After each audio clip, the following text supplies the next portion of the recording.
A very good morning to you and welcome to the Morning Outlook Report. I'm Rachel Jones reporting live from Kalkine TV Sydney studios. Now the Australian share market is likely to give away yesterday's gains and open in the red this morning.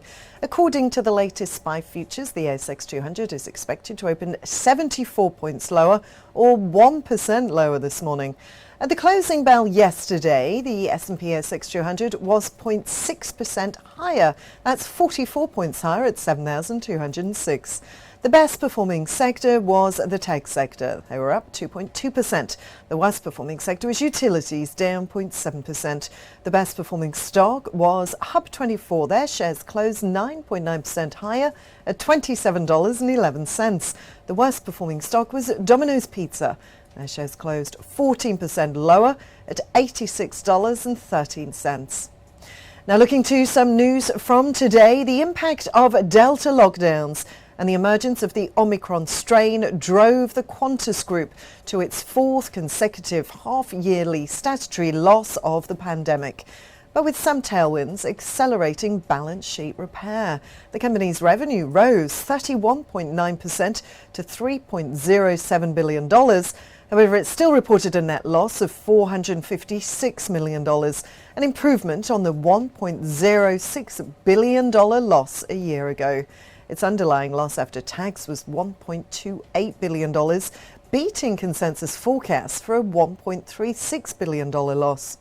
Qantas Group CEO Alan Joyce says he's pleased to be able to offer their people a direct stake in the national carrier through a reward and retention program.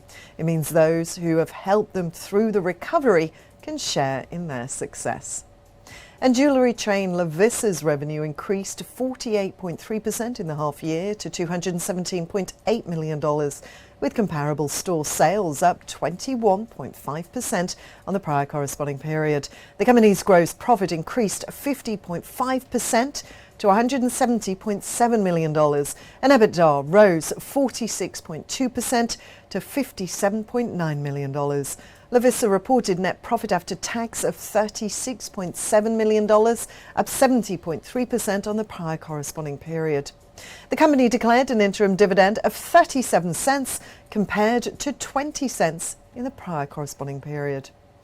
And the Nine Entertainment Company reports revenue of $1.3 billion and a net profit after tax of $213 million, which included a post-tax specific item expense of $12 million for the 6 months to December 2021. Nine declared an interim dividend of 7 cents a share, and that's its biggest dividend since 2016. Well, now it's time for a very short break, but stay tuned for more news set to affect your trading day.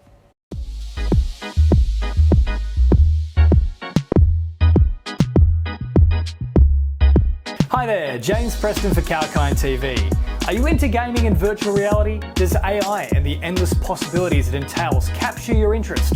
Or are you constantly trawling through the web to try and discover the latest updates and innovations in the tech space? Well, let us do the work for you.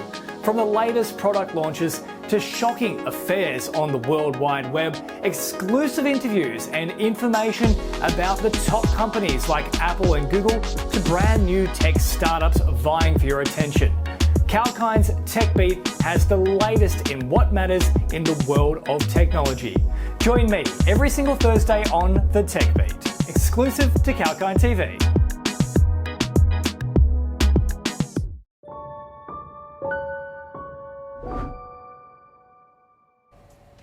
Welcome back to the Morning Outlook Report. Over in the US, on Wall Street, the Dow Jones was down 1.38%.